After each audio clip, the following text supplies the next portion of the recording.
graça e a paz, amém? Louvado seja Deus por esse dia que o Senhor nos deu, para nós adentrarmos a Tua presença e ouvirmos da Sua santa palavra. E hoje o Espírito Santo colocou ao meu coração um texto que está em Isaías, capítulo 43, do versículo 1 em diante. Fala assim: Mas agora, assim diz o Senhor que te criou, ó Jacó, e que te formou, ó Israel. Não temas, porque eu te remi. Chamei-te pelo teu nome. Tu és meu. Quando passares pelas águas, estarei contigo. E quando pelos rios, eles não te submergirão. Quando passares pelo fogo, não te queimarás, nem a chama arderá em ti. Amém? Esta palavra poderosa Deus liberou para o povo dele. Esta palavra, ela vem de um contexto onde o Senhor estava tratando com o povo de Israel, porque o Senhor estava indignado por conta de todo um pecado, de todo um contexto que já havia. Mas o texto, esse versículo, ele começa dizendo assim: mas agora. Então, o que significa isso? Significa que naquele momento o Senhor estava mudando a sorte do povo dele. Deus estava tratando, mas Deus agora resolve liberar uma palavra de edificação, uma palavra de paz para este povo. E você pode até falar para mim assim: mas presbítera, essa palavra não é para Israel? Queridos, a palavra de Deus, ela nos dá a garantia de que nós somos povo de Deus. Nós somos uma linhagem profética, porque fomos adotados por Deus como povo dele. E você vai falar, alguns podem até não crer ou até duvidar, mas quando Deus libera uma palavra para Abraão, lá em Gênesis 12, ele fala assim: em ti seriam benditas todas as famílias da terra. Ele não falou: em ti serão benditas as famílias de Israel. Não, em ti serão benditas todas as famílias da terra, inclusive a minha casa e a sua casa. E em 1 Coríntios 7:23, diz lá que nós fomos comprados também por um alto preço. Então existe tanto uma promessa na antiga aliança, como uma promessa na nova aliança, que nós somos povos de Deus, nós somos um povo adquirido, um povo que é do Senhor. Então nós podemos nos apropriar de todas as verdades bíblicas que também são para Israel, certo? E aí o texto vai falando, e ele fala assim: olha, o Senhor que te criou, Jacó, e que te formou, ó Israel.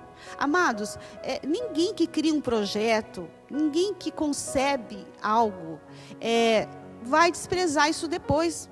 Vai descartar, não vai se importar, não vai cuidar. O Senhor, nós somos criação do Senhor. Ele nos formou. Então Ele tem todo o interesse de continuar cuidando de nós. Ele tem todo o interesse de nos manter protegidos, de nos manter guardados. E essa palavra, ela nos dá essa certeza, ela nos dá essa garantia. E aí Ele continua falando, e Ele fala: não temas. O Senhor está falando hoje para mim e para você: não temas. O que é isso? É uma instrução: não temas. Por que não temas? Porque eu te remi. Amados, é tremendo saber que o Senhor nos libertou. Profeticamente Ele libertou os hebreus do povo do Egito, e Ele continua nos libertando. Ele continua nos libertando do pecado, Ele continua nos libertando dos nossos opressores, Ele continua nos libertando de toda e qualquer situação que queira nos impedir de viver o propósito de Deus. Então Ele continua libertando. Então Ele falou: olha, eu te remi, eu te remi. Eu te chamei pelo nome. Amados, olha que profundo. Eu te chamei pelo nome. E o que isso está falando no mundo espiritual? Isso fala de uma paternidade. A primeira coisa que os pais fazem quando nasce uma criança é colocar o nome, não é? E Ele está falando assim: eu te chamei pelo nome. Isso fala do nosso relacionamento com Deus, da nossa intimidade com Deus, a certeza que nós temos um Pai amoroso. E Ele vai nos conduzindo para esse lugar de segurança, como Pai amoroso, como aquele que nos projetou, como aquele que nos criou, como aquele que nos formou, como aquele que nos libertou.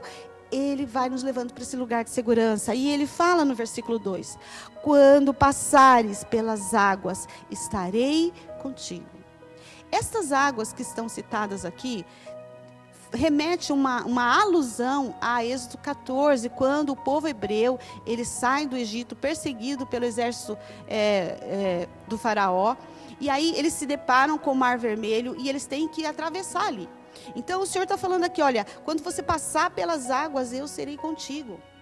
Essas águas, amadas, profeticamente, porque nós precisamos ver a aplicação da palavra para mim, para você hoje. O que está falando dessas águas hoje, profeticamente para nós? Assim como o povo hebreu foi oprimido, foi escravizado, ele estava passando debaixo de muita tribulação.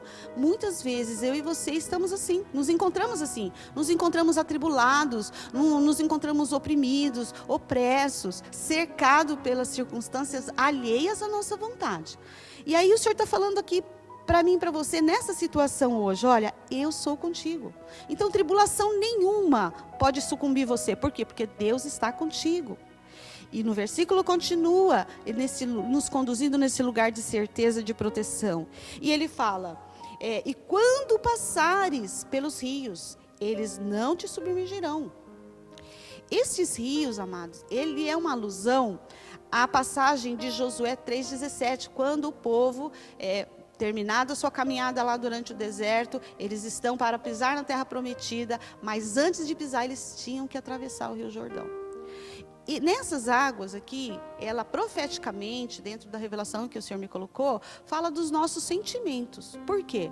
Porque aquele povo estava desgastado já da caminhada no deserto. Esse povo já estava cansado, mas tinha uma promessa. Só que o fato de nós termos uma promessa, muitas vezes, não é o suficiente para que a gente possa se apropriar de tudo aquilo que Deus tem para nós. Esses rios e essas águas que estão falando aqui, está falando dos temores do nosso interior que nós temos que vencer. Porque, lembrando você que havia subido 10 espias, mas só 2 creram naquilo que os olhos deles contemplaram e viram pelos olhos da fé, porque Deus falou que ia entregar. Então, aquele povo desgastado da caminhada do deserto, agora tinha que enfrentar a passagem de um rio, para poder se apropriar. E os temores, o que será que vai acontecer com a gente quando a gente chegar do lado de lá, quando nós tivermos que enfrentar, quando nós tivermos que batalhar? Então, profeticamente hoje, eu não sei como está a tua alma, eu não sei como está o teu coração, eu não sei que tipo de temores que há dentro do teu coração, mas o Senhor está falando hoje, olha, sobre estes temores, você não vai ser sucumbido por eles. Por quê? Porque o Senhor, Ele não vai permitir que situação alheia, situação contrária venha fazer mal para nós. Mas eu preciso decidir crer, eu preciso decidir acreditar naquilo que o Senhor tem falado para mim.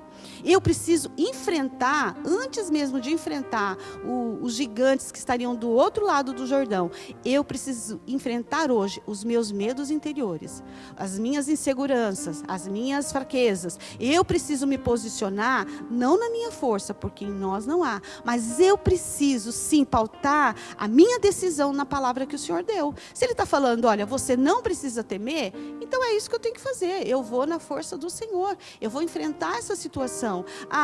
E o medo, presbítera? Amados, o medo não é a questão do medo, porque medo todos sentem. Mas a questão aqui é nós não sermos abalados por esse sentimento de medo, não sermos abalados pelo sentimento de insegurança. Não tem. Nós precisamos nos mover dentro da palavra não temas. Deus falou, não temas, não temas, não temas as águas, não temas os rios. E Ele continua nos conduzindo, né? Veja que aqui nesses poucos versículos, 2 versículos, o Senhor vai abrindo um leque de situações das quais diariamente eu e você nos deparamos. E aí Ele fala, quando passares pelo fogo, não te queimará, nem a chama arderá em ti. Esse trecho também é uma alusão a Daniel, capítulo 3, lá no versículo do 25 ao 27, onde Daniel e seus amigos são lançados na fornalha, com uma temperatura muito alta. E esse fogo, o que é esse fogo, presbítera? Porque hoje nós não estamos sendo lançados né, no mundo natural, numa fornalha. Mas as situações que nós passamos, muitas vezes, é uma prova de fogo, sim. Então, aqui, profeticamente, está falando das provações que você enfrenta. Das provações diárias que você tem que passar.